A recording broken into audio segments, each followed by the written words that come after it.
Davers! What's up, Ian? Hey, how you doing? Not hacking up a lung right now, which is kind of Yay! nice. Yay! We meant to do this like 2 days ago, and it's taken us 2 days to do it. Well, to be fair, I couldn't even talk 2 days ago. Yeah, no, you sounded like dog water. It was bad. When I called you Monday morning, you were just like, "Dude, are you okay?" Yeah. Yeah, you sounded awful Monday. Dude, I You think I sounded slept a bad. total of I slept a total of like 30 minutes. I was just coughing the entire night. Oh, that sucks. Yeah. That I sucks. mean, even now you can kind of hear it's like super raspy just from like constantly coughing all weekend. Yeah, a little nasally still, probably. Yeah, my ears do not pressurize coming down the canyon. Oh, I hate that feeling. hmm I hate that feeling. Yeah, and then I I had, thought I I thought I could make it through the whole ski season without getting sick. dude, we almost did. I know. I got through the worst part of it too. I feel Mm, like Well, the worst part's now. I feel like I'm so overexposed right now, but hold on. I just don't want to be a dark little boy or a too bright of a little boy. I mean you could be as beige as That's beige better. possible like I am. Yeah. Wearing the cream shirt with the beige hat Yeah, and no, I like the hat. That's a new one, yeah? yeah, it's the end of season gifts that we got that actually fit your head. Oh, I didn't get that mine yet. Uh, Unlike the beginning of season gifts that did not fit your head. Yeah, true. No, it's all good though. And then I had plans last night. We got some quick Utah stuff to talk about. We'll talk about the Open at Austin. And then we want to talk about ratings if we have time. I think that's all Yes, we sir. had. And I got a new bag, but we'll get into that after the Open at Austin. I have everything up. Do you want me to just run through this real quick? Well, should we talk about the Open was played on two courses. Yes. I was going to talk about the So, Utah stuff first. oh yeah, go for it. Okay. Let's just do. We're gonna do the three that I feel like are the most relevant to us Salt Lake people. Creekside, um, Jake LaPutka, Houston Finch, shooting 10 down with Jared Fager and Ben Marloff at 8 under in week 4. A 10 under shot, a 10.02 rating. Um, for you MP40 guys, Zach Ralphs took it home at neg 9. MP50, David Jones, neg 2. MA1, Steven Pugmire, one stroke over Jesse Thomas, and one stroke over Hans Duggs. Neg 7, neg 6, neg 5, respectively. MA40, Brian Bowling, plus 1, only one that played. MA50, Robert Bellard and Will. Robert would take it down at neg 6. MA2, we had Colin beating Ian once again. Colin shot 5 under. Me and Casey Turner shot 3 under. That would shoot a 9-10. Um, FA2 Afton plus 18. MA3 Matt Behrman and Jordan Latrusso, Thomas Price all shot neg 1. Good job, boys. And then MA4 Tim Will Fetchner all shot neg 1 as well to tie at Creaky. There you go. It's a pretty scoreable layout right now with a few holes that are like for us AM players are pars. I did get pin high on 18, 35 feet straddle awkward putt had to and missed it. So Sounds about right. yeah, moving on to Tuesday. We're just gonna do MA, MPO, MA1, and MA2 here. Kai Kim shot 14 under, 10-20 rated. Where is this at? North Fort. Okay. Yep, 20 hole layout. He shot 14 under with a bogey on the 11th. With Alex Tews, Josh Newton, and Brady Spitz all shooting 11 under. Is there anyone else at 11? Nope. And then Robert Gordon at 9 under. MA1, Darren Hamlin taking it down at 8 under. Good shooting, Darren. MA2, Kyle Hunter took it down at neg 1. Jason Ramon at plus 3 in second. Okay. That was yesterday at the fort. Today, these are still in progress when we're doing this. We're recording this at 5:47. I had the lovely pleasure of playing with Mr. Kai Kim and Mr. Brady. I'm not gonna try your last name because I can never get it. Kai shot pretty damn good. He even like missed. He had a few miscues. Shot 8 down out there, which right now is 10-17. Tyler Waldo through 6 is neg 4. Austin Lott neg 3 through 6.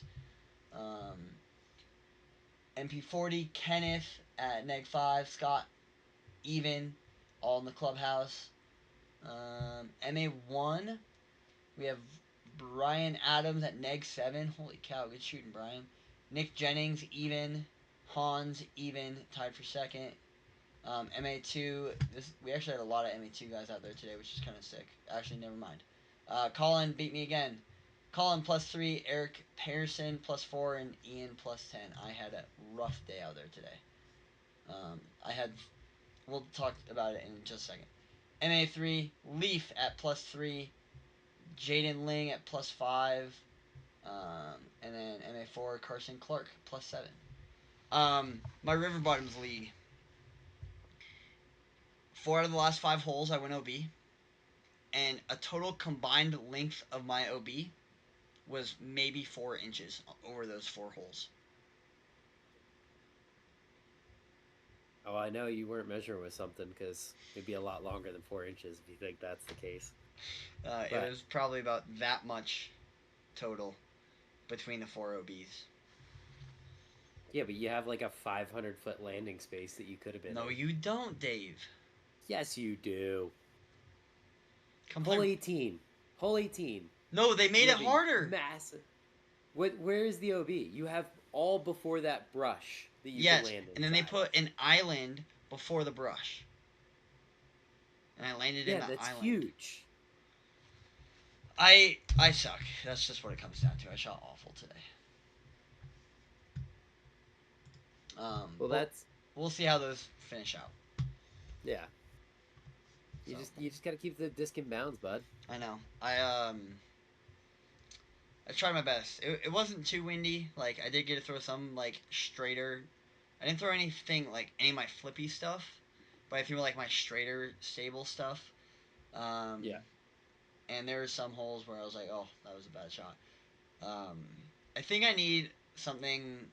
I think I need 2 Firebirds in my bag, like a straight Firebird that's like straight to stable, and then like a beefcake Firebird. Like, I think I need a Sexton Firebird. Yeah, the Sextons are straight. Are Mine's they? like pretty straight. Yeah. Maybe my You old. want like the Halo. Well, I have this pink Halo one. We're gonna talk about bags here in a little bit. I have this pink Halo one, and I think it's a little straighter, even though it is newer. It has like a higher ridge than my other Halo ones, so I might have to try those out.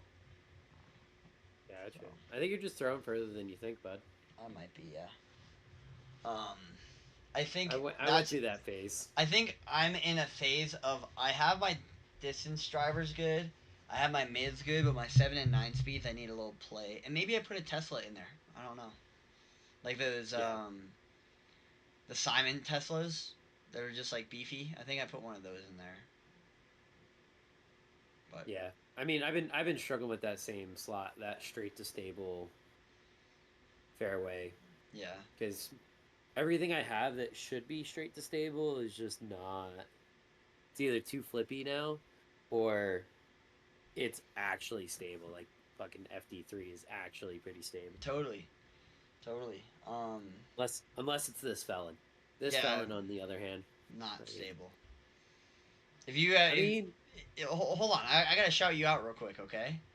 If you ever get the chance to go play with Dave, do it and ask him to throw the felon. Everyone knows what a felon is. It's a Firebird OS, pretty much, or a Firebird S, a stable Firebird. Go throw that felon and tell me what you think. Fits my flippy spot. Yeah. Well, since we're talking about discs, why not just jump into our bags real quick? I got a new bag today because as much as I love the MVP bags, the putter pouch was collapsing on itself, and I was kind of sick of that. But I got one of the Squatch bags. I really like the burnt orange. I think it's very pretty. I threw a few different discs in than I was throwing with today just to try out for next time. But overall, I really like these things. The straps on these are insane. Like my bag's heavier. It's a heavier bag, but it feels lighter because the weight distribution is nicer. And like, yeah, I also can load it up with snacks. That's a big thing for you. Yeah, that was I another also big like one. I like where your pockets are on that versus like I like my bag, but having these like side pouches as pockets that kind of expand out is kind of a nuisance Yeah, sometimes. these pockets are Is that like big. Like I can put discs, multiple discs in here, and then you have like these yeah. other side pouches. I think I might put my chalk bag down here in this one, but like, who knows? Maybe it's just Well, another snack bag. like the biggest thing I noticed with mine is like these sides, if you put too much in them, it'll expand out and shrink the amount of discs that I can Sure. have. And I do notice that a little bit. I notice it a lot with the MVP bag, but like Mm-hmm. I put an extra disc in here because I felt like I could like have more space in here now, and I can still like jiggle it around a little bit. Like it's not squeezing anything, you know. Like I can get my hand in there, pull things out. So, Yeah. but yeah, I still the one thing, and this is a struggle for me. I don't know where to put this yet. This is my chalk bag with whale sacks. I might just end up throwing it in here, but I feel like I don't need that big of a pocket, and I kind of just want it on the outside. But that just might be me.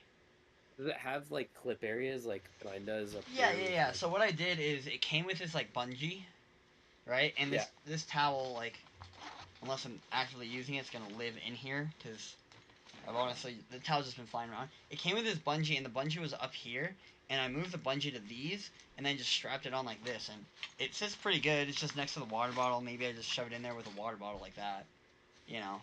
Gotcha. So we'll have to wait and see. The MVP bag had this, but it was zipper, so you couldn't really fit a disc. Another disc in there. That's lumpy. Um, but yeah, I'm really liking this bag. I like normally I feel like I get through about like I don't know 10, 15 holes, and I'm like, I don't want to carry my bag anymore.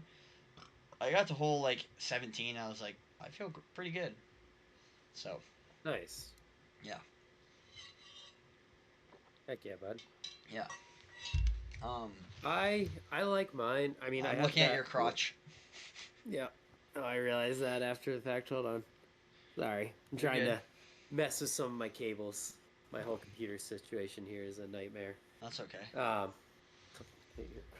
damn it. Uh, I have the Dynamic Disc Commander. Yeah, Yeah, Commander bag. I think that's the thing I like the most about it is the straps on it. Is having that like it's a heavy bag, but like you said, like having like thicker straps that actually like sit well and breathe yeah, is such a big difference in a backpack. yeah. It really is. I feel like with the MVP bag, it also like didn't sit well on my shoulders. And like this one, like I had Ben like adjust it a few times for me when I bought it, and I was like, this is Yeah. awesome. Like if anybody wants an old MVP bag, there's one in the shop right now. So Yeah. Did you sell it back to Ben? I did sell it back to Ben. Yeah, Nice. yeah. Just get a few bucks off it. Might as well. Yeah, why not, I was right? ready for like in your like beginning stages of disc golf, you go from like the pouch bag to a medium size or a small backpack to a medium backpack. That was my first like large backpack, and it was great. And I'm like, okay, now I know what I want in a bag, and I'm stoked on this. Like this is a lifetime warranty. I can get it in different colors if it breaks.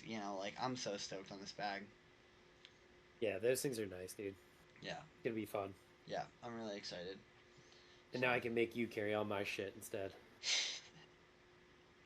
Yep, you know it. You Wow. know it. Well, it means we have more slots for camera gear in the bag. That's what it really means.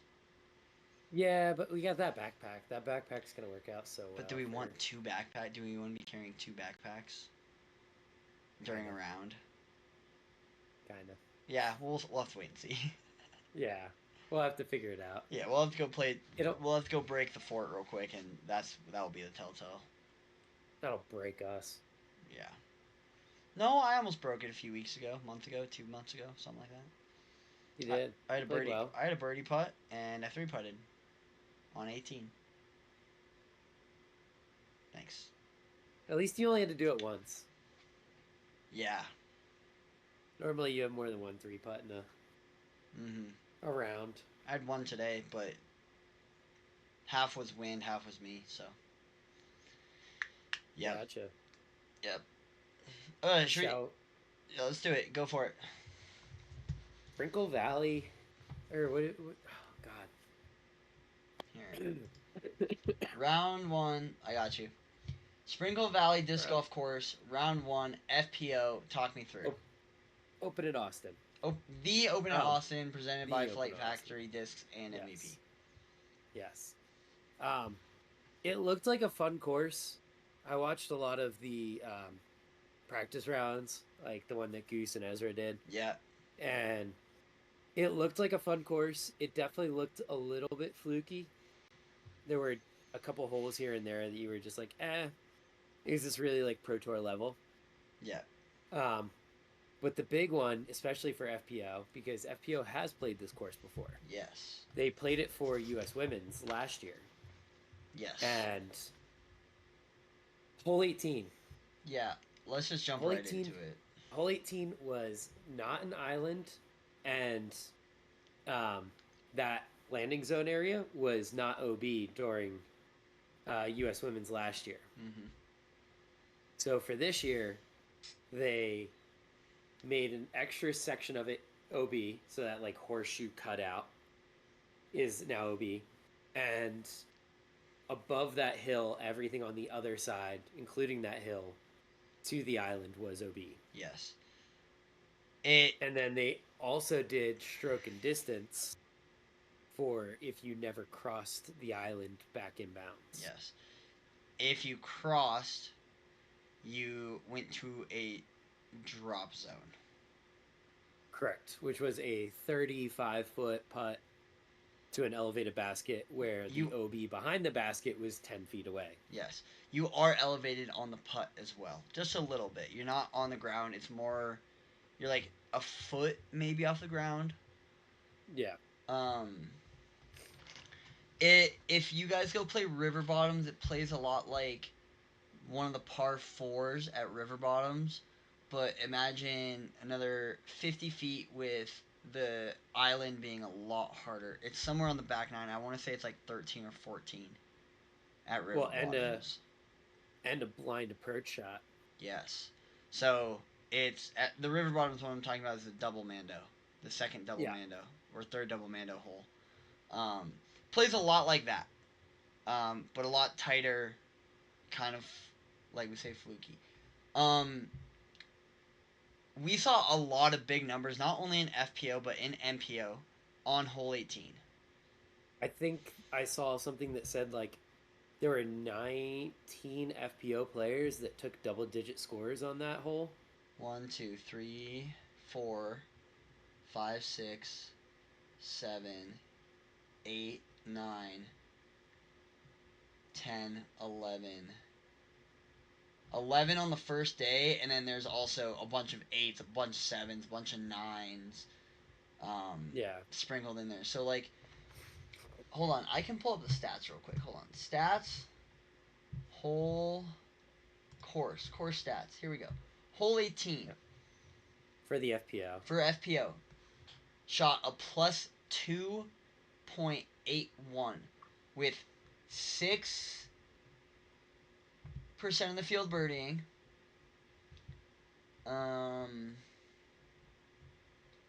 75 OB strokes. OB Jesus. rate at a .415. Let's go to a normal hole.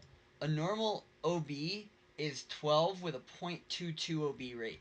This is almost double that in OB and 75 OB strokes just on the first day in FPO. Yeah, that's kind of crazy to me. Like, do I think that the girls didn't necessarily play it to the best way that they could as far as like golf goes? Yes. But as a whole design, you never want to be seeing 75 OB strokes from a field of 50, 58. How many FPO players were there? Hold on, let me go back to scores. There were 53 ladies playing. 53 ladies, 75 OB strokes on one hole. That's almost 1.5 It's like 1.1, Yeah. 1.2. So every player win OB at least once. It's Yep. it's insane. And we did have 3 birdies. I just want to shout these people out: Rebecca Cox, Evelina, and Lika Fakis. Oh, and Heidi Lane. Lisa Fakis. Lisa Fakis and Heidi Lane, all birdied I it. I believe Evelina's shot too, like barely skipped over those railroad ties to get inbounds. Like, I want to talk about those railroad ties too. Um, you see them all over hole 18. mm-hmm. You don't see them anywhere else on the course, I don't believe.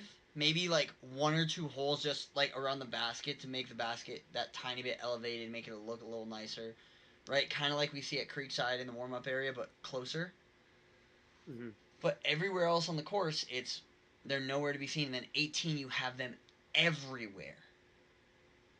What I don't like about that is it makes that one hole feel like you're playing a different course. If they were here and there on the course, like, hey, we're gonna mark this OB line with railroad ties on, let's say five or six holes, Mm-hmm. and then you put them on 18, I don't think I would have a problem with it. But it's one hole compared to 17 others. Right. I think I like the idea of that hole playing instead of the OB as hazard, because we did see people shank shots. Kristen's shot on that hole, for instance, was completely shanked. Her backhand was like in the tree somewhere off to the left, right? Mm-hmm. Like, you could still play that as hazard, and she might not even make it to the island. So her throw from that hazard is another stroke. Yeah. So you're still taking big numbers, but you're not throwing a blind shot over a hill, hoping you either make it to this like island or past it. Um, the other thing you didn't really see a lot from the FPO, or really the MPO, a little bit more from the MPO, was that Simon effect that he did at Deaglow, where instead of playing to the hole, he was like, "Cool, I need to not bogey it. I'll throw it 500 feet past it, just Yeah. over the top and go be long, And then go and to the then I'll have drop an zone. easy putt from the drop zone or a tap in from the OB, Totally. kind of long." And that's kind of what I don't love about those holes, is that takes a lot of the skill out of it as well.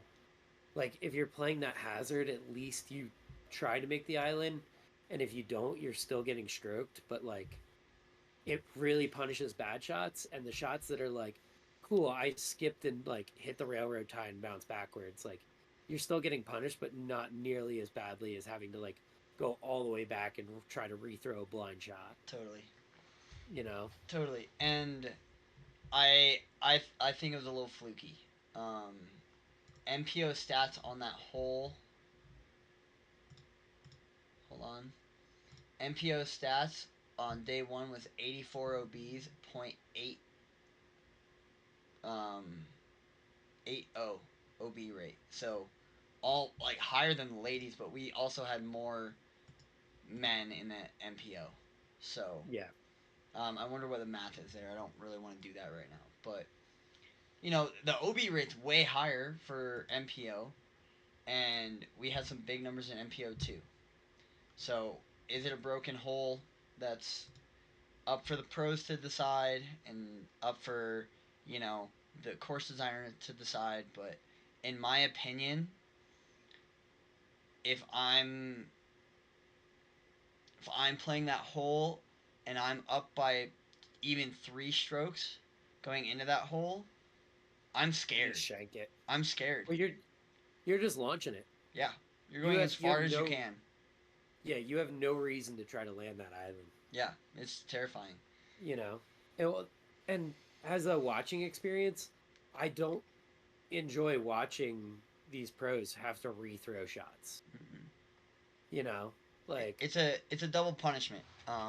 yeah, Like we have a thing in soccer refereeing that is called dog so red so, and if it's in the penalty box and it's denying of an obvious goal scoring opportunity and there is no one else, absolutely no one else, it's a dog so red so.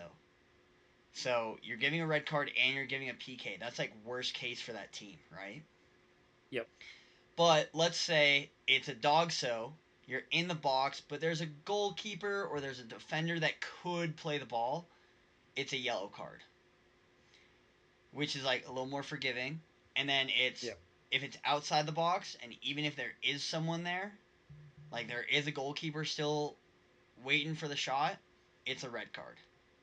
Right? Now if there's a second defender, it gets really complicated, but like it's a double punishment and it shouldn't be a double punishment unless it's a really, really, really bad shot. Right? Right. There's Which, like I was saying, I think that, like, again, you look at Kristen Schott, shanked it into the woods. You're playing Hazard from the woods. There's, a good chance you don't make it back. You're taking another stroke in Hazard, essentially. yeah, Like, that to me is already a double punishment yeah, versus, like, the stroke and distance, like you're saying. Like, yeah. it feels so much worse. And I think the way Goose says this in when he plays wood courses is in woods courses there shouldn't be OB because there is at least along the fairway because let's say you're just OB just by a few feet, let's say. Mm-hmm. You get relief into the fairway where you have an easier shot. Like maybe if it's way in the woods, yeah, put OB there, but not right up against the woods line. So Right. Because there's a chance where you're just kicked and landed 60 feet right in the woods. yeah, All you have is a pitch out. at Which, best. if you don't execute that pitch out, that OB stroke would be benefiting you, essentially, Yes, from where you landed. yes. So, Yeah, 18, the whole course. It looked a little fluky. Dave, what was your opinion on playing Spring Valley back to back, and then round 3 and 4 we play Harvey Pennick? I don't mind the two courses back to back because especially for like pros, it gives you a chance to be like, here's what I'm throwing these 2 days. Here's what I'm throwing these 2 days on like the different holes, Sure. rather than like swapping back and forth. I feel like that can get pretty tricky. Like trying to be like, all right, here's what I'm doing this day, and then it's like super windy on a different course, and then you go back to the other course, and it's not like kind of throws you off. Um, I do think that the viewing, like watching it on PDGA, it was a lot easier to watch on Harvey Pennick than it was on Sprinkle Valley. Sure. I don't think Sprinkle Valley course necessarily films as well. And I think some of the holes are, like I said, a little gimmicky where it's just like, what's going on here kind of thing. Yeah. I would agree with you. I am not the biggest fan of the back to back, and here's why.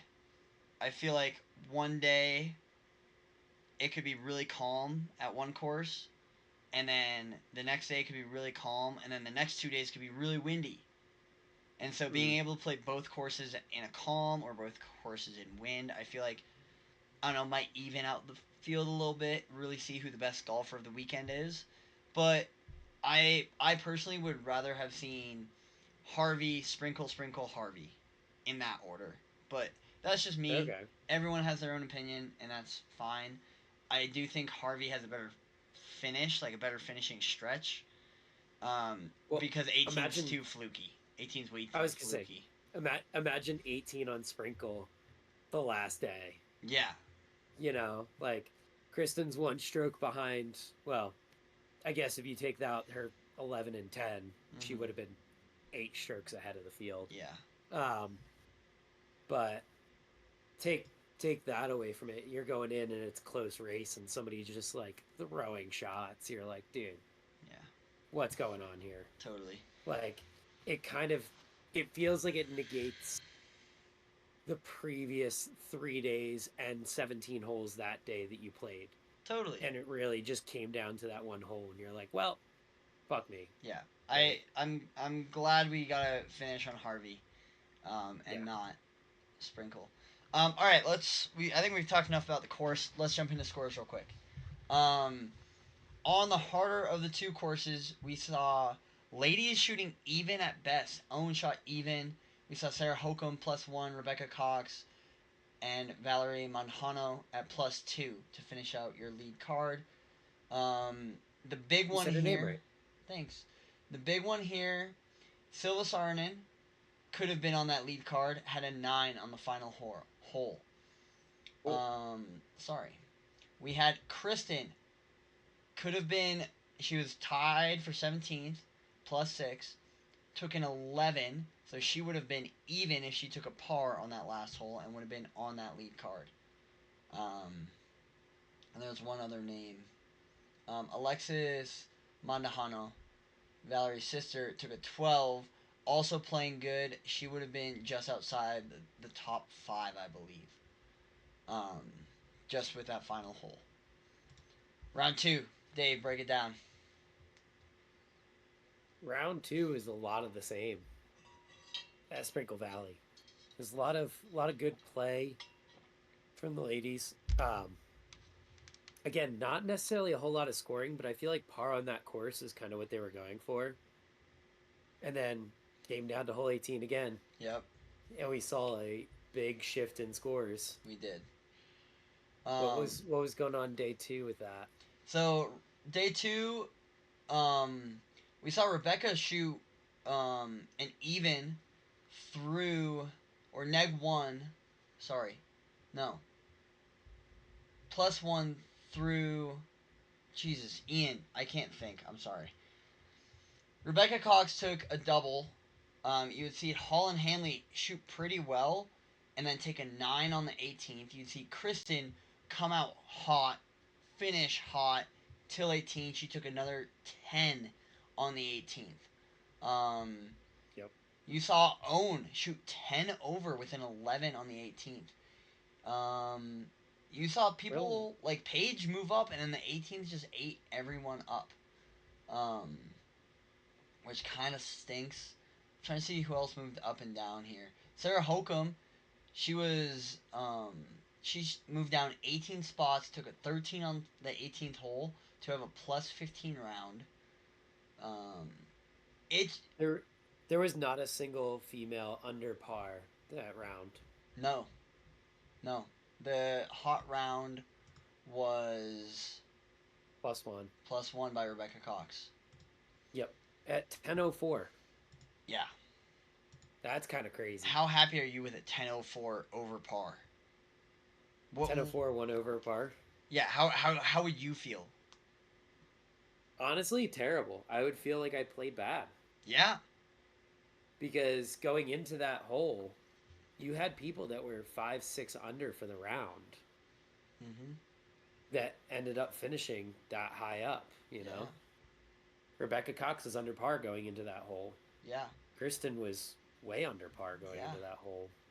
No, what, a 5? I mean, 4 under. You go back to Worlds here, and the complaints we had here of like the fort is a hard course. Yeah. You go there and then come back here and talk to us. Like, we know So was around 1,000 rated at Worlds, but a +1 being over 1,000 rated. Yeah. Let me bring this up to you, because we kind of played something similar to this. Not the same style, but like the idea of it was hole 8 at Creekside, right? But during Utah States. Okay, yes. When it played as the par 4. Yes. We saw a lot of people struggle. Because if you didn't make it across to the landing zone, you had to re-tee essentially. Yes. So stroke and distance. Also, with how narrow the fairway was, basically any upshot was going OB, and if it never came back inbounds, you were just re-throwing. It happened to me 3 times. Yeah. Like, we've kind of experienced something similar to this. Yes, and I think River Bottoms is also a course like this, without the trees. Yeah. But we saw from all the players, too, like, that hole did not play well for people. Yes. People didn't... It's not necessarily that they didn't enjoy it, but, like, it's just something that seems too punishing for how you play disc golf, right? Totally. I saw your shot on that. Your envy was literally 2 inches from crossing the line, but never did back in bounds. Yeah. And you were 15 feet from the basket, and it's like, cool, I'm rethrowing again, and then go long, and then I'm rethrowing Yeah. again, and it's just like, what are we doing here? I think the OB around the basket, I think there are holes where it's like, hey, if you go OB here, hole 18 at River Bottoms, if you go long on that hole, you want to be OB because there's nothing back there, right? Right. And, but if it's just OB to create OB and it's not a safety thing, or it's not like an obvious, hey, like, we want you out of this area, I think, especially around the basket, with longer throws, because what's that? Do you know the like footage, how far it is from the minimum to the drop zone? It's like 200 feet, right? Or to the Yeah. island, it was So like 200 feet, right? to the basket, I believe was 190 feet. Yeah, so about 200 feet, Um, which for the yeah. pros should be, everyone should be able to throw a 200-foot straight I'd be, spike hyzer, whatever it is, shot, right? yeah. Anything over that, I think we just need bigger islands. Like, you're punishing someone for Well, being 15 feet from the basket. and again, I think that because it wasn't like an open field shot, like I get it. There's that hole beforehand where like everybody's throwing the spike hyzers, and if you don't get the skip back in bounds, it's like, yeah, I get it, but it's also an open spike hyzer. Like, Yeah, execute better. This was a tunnel with woods on both sides and a blind hill in front of you, so you had to throw nose up to get over it. yeah. Like, I, that I just don't love seems it. I don't love it. no. I don't love it. All right, let's go But through round three. Are you ready? I was gonna say, yeah, we get to leave Sprinkle Valley. I'm happy. Yay. We got to come back to it in a few minutes, though. Yeah. Holy crap, Holland Hanley shooting 8 under with a birdie out back nine. Yeah. She had a bogey She on the ninth, birdied out the back nine. rushed the back nine on that course. Mm-hmm. That was, I actually had fun watching that. Yes. That was crazy. Yeah. You saw Kristen shoot 4 under. You know, not bad. You saw Nope. Valerie shoot +1. She moves down. You saw Katrina Allen shoot 4 under. Okay, there's your top 4 right there. Silva shot +3, but she was already in the running from playing well at the Fluky course. Right? You see Owen shoot Yep. neg 1. You see Dean Carey shoot neg 5. Carey. Thank you. And then you see Taylor Kochek shoot neg 2. That's another under par. Kelly Foster shoot under par. You know, what was a neg 4? A neg 4 was 998. 998. Yeah. That sounds about right for FPO, right? Yep. You know, It was. I think it was a more enjoyable course to watch because there was a lot more ability for the ladies to score, mm-hmm. and there were still holes you could take big numbers on, right? Yeah. Like hole 11, Silva triple bogeyed. But it's manageable. Like, that's the difference. Right. It's not fluky. Exactly. Okay. Final. Coming into final day. All you, Dave. Take her away. Dude, it was a horse race at the end of that course. It kind of felt like neither. Like it was a 2-person battle at this point between Holland and Kristen. Take for granted, Own shot 7 down final day. Yeah, she was in Own the clubhouse. came with fire. She was in the clubhouse, +2 overall, and Yeah. I feel like you got to be happy with a 7 down. You know, that's one behind Holland's hot round of the weekend. Yeah, she brought the fire. She did what she could, but like, you never really thought Own was in it unless the other two were like playing very poorly, right? Yeah, and we did see that a little out of Holland, but she just had a big enough lead to absorb it. Yeah, usually when somebody gives up, double bogey, double bogey, a couple birdies in there on the 14th, taking a double bogey, and then not birdieing out at all, like not getting a birdie in the last 5 holes. that's kind of crazy that you still end up winning the tournament after that, Yeah. especially when somebody like Kristen is chasing you down.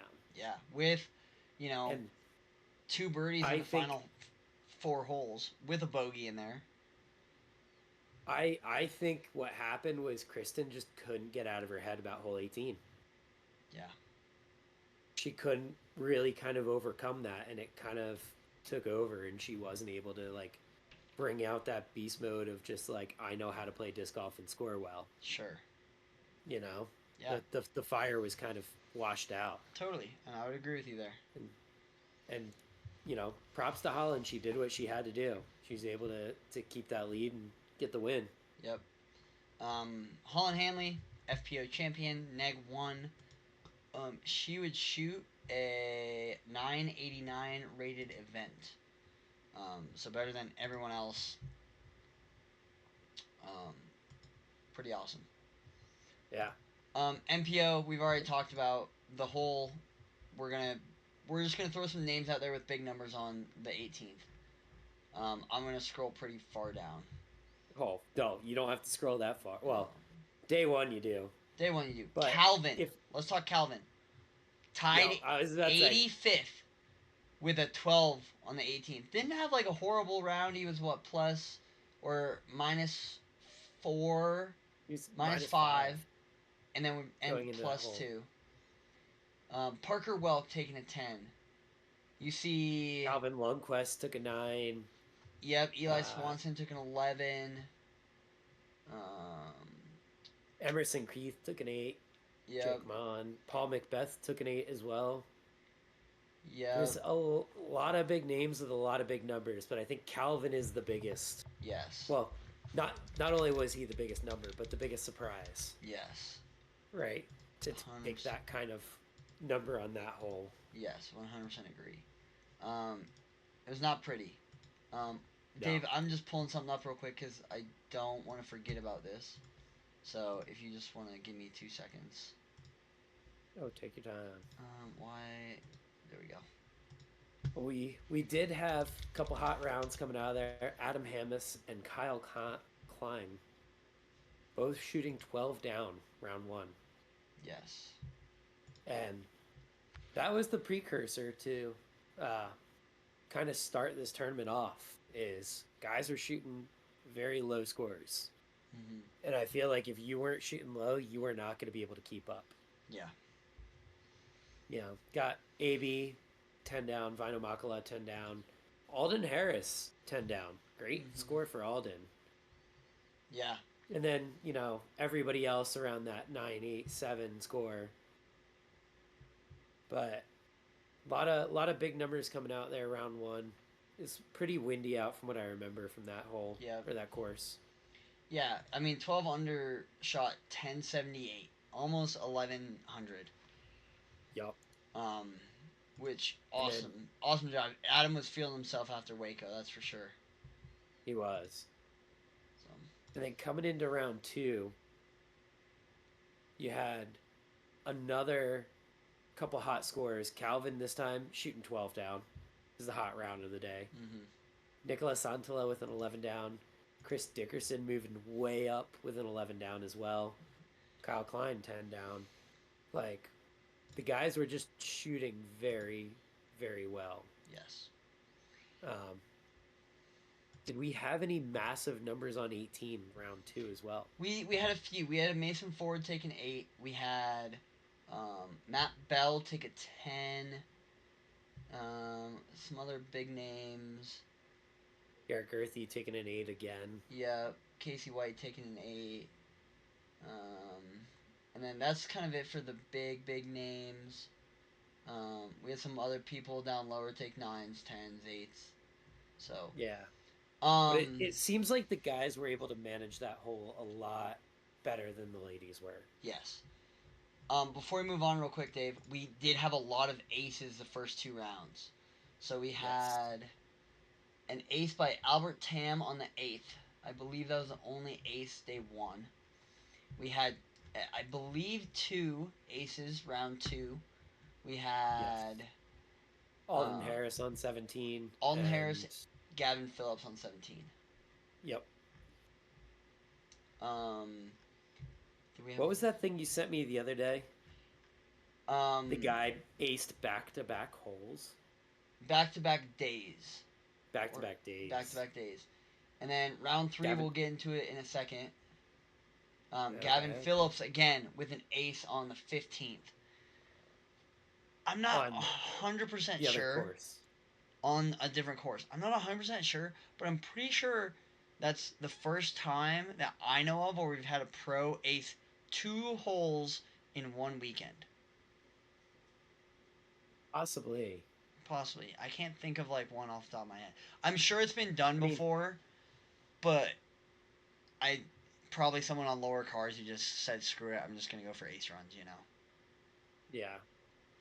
No, it's Interesting. kind of, kind of, kind of wild to see that many aces popping up in these courses as well. Yes, and that is what I wanted to talk. That's what I was pulling up is Nice. that Instagram. I was like, who did it again? Yep. All right, round three. Go for it, Dave.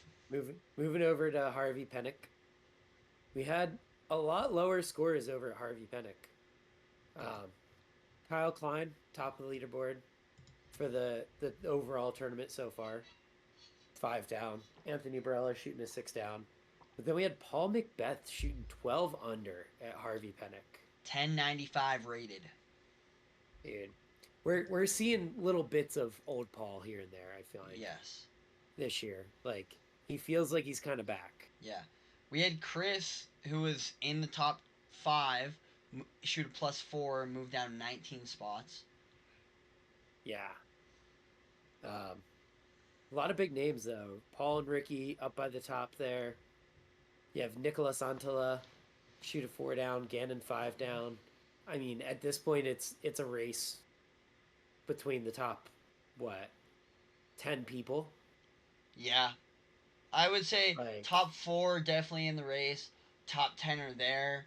With one yeah. round left, there's probably not much that someone, 10 strokes Yeah. behind could do. But, maybe the lead car is just having an off day. Yeah. And then round 4. Oh, boy. And you were watching round 4 live, right?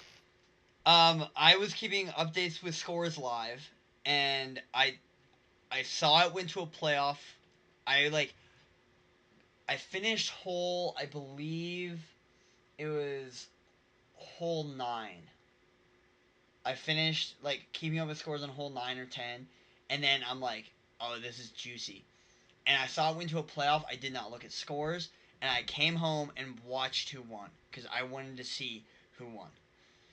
Because I was so stoked. But yes.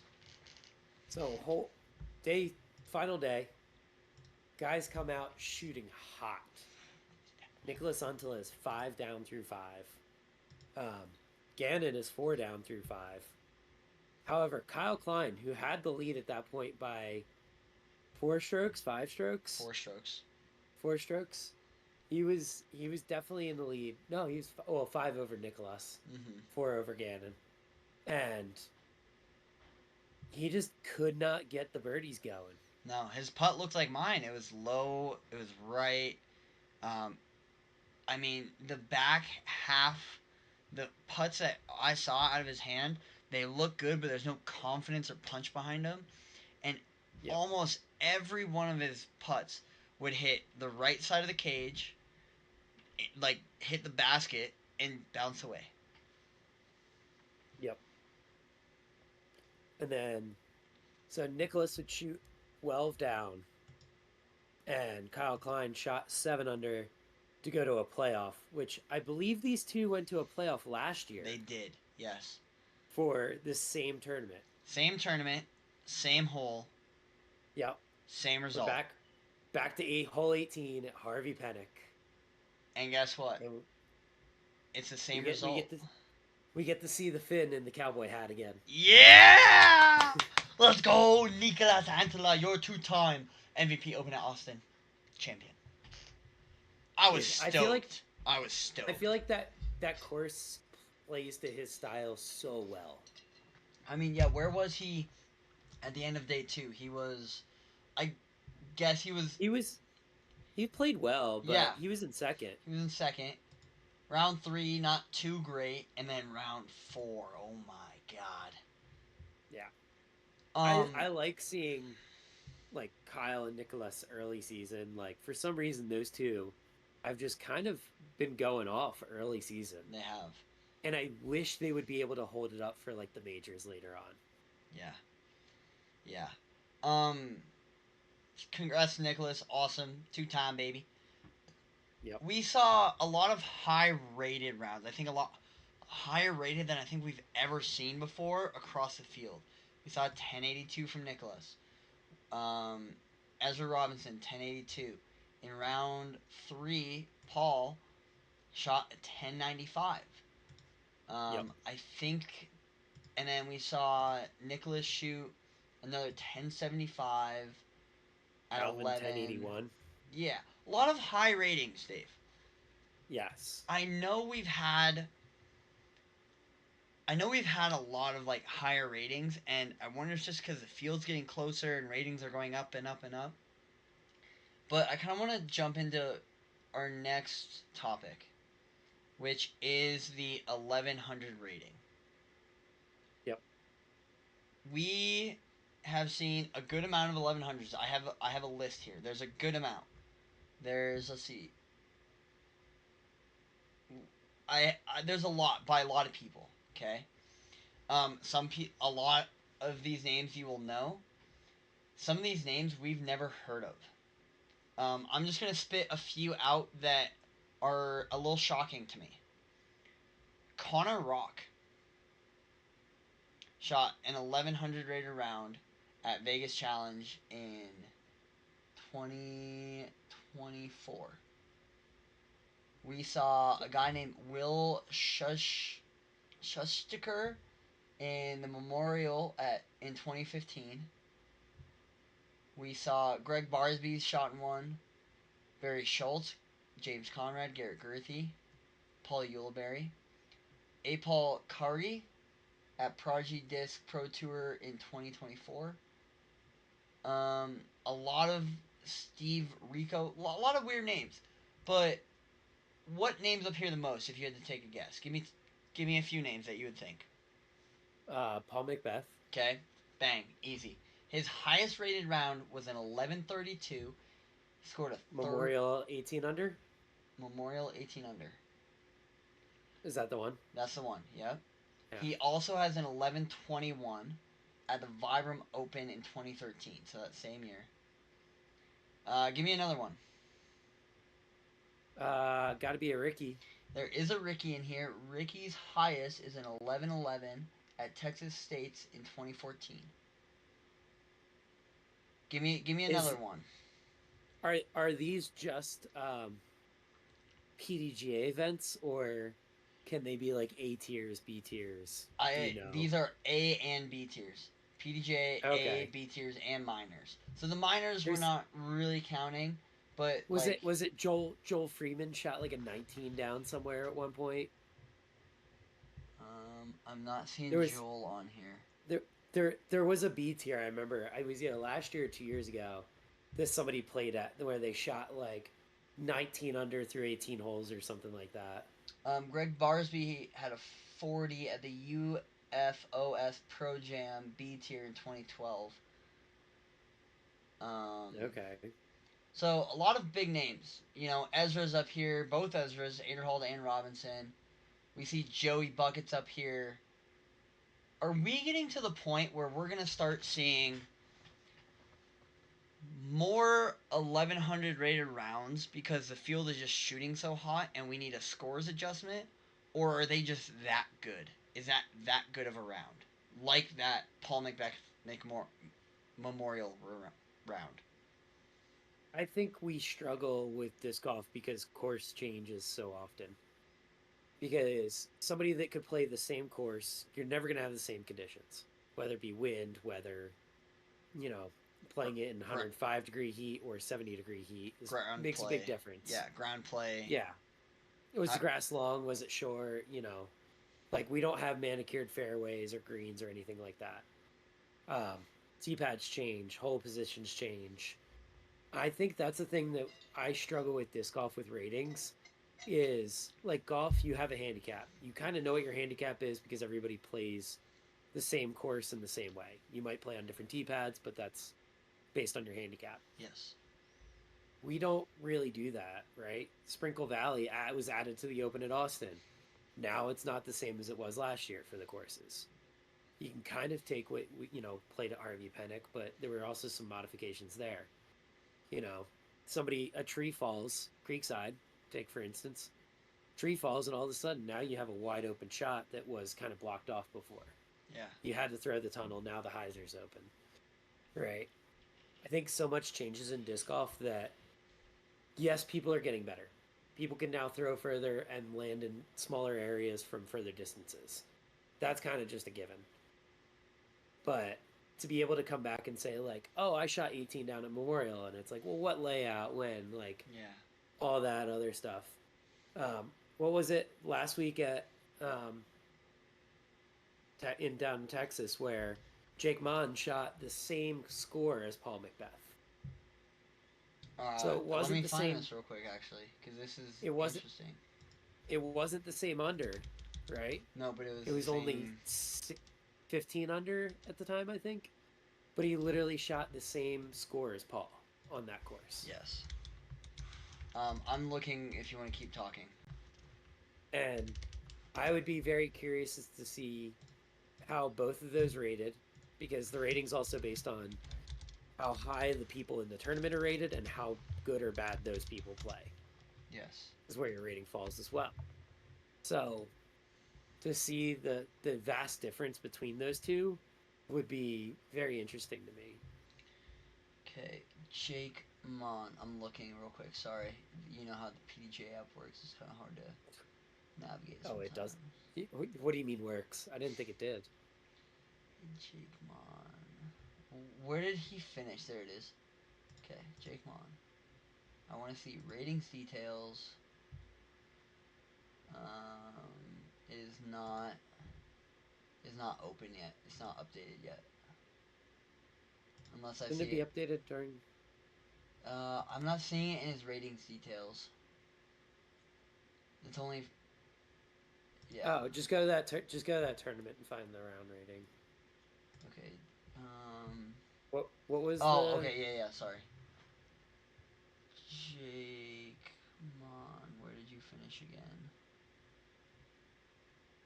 Waco. You shot a 49. Got it. Jake Mon. Jake Mon. So he shot a 49, 15 under. It was a 1082. Yeah. So it tied the course record, even though Paul's was 18. It's a same layout, I believe. They've just changed the pars on some of the holes. Correct. It was 2022 when Paul did that. Let's see what Paul's was. I can look that up real quick. Okay.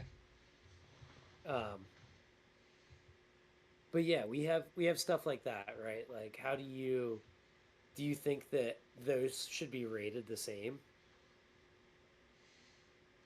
I don't think they should be the identical. I think they should be very close though, because you are shooting the same layout. If it's a little windier, like I know the field's a big talk of like, what's the field like? What's the field like? What you know? Right. Let's see what? Wait, was it not 2022 when you did that? See, did it make the Paul Macbeth? What was it, a 49, right? Yeah.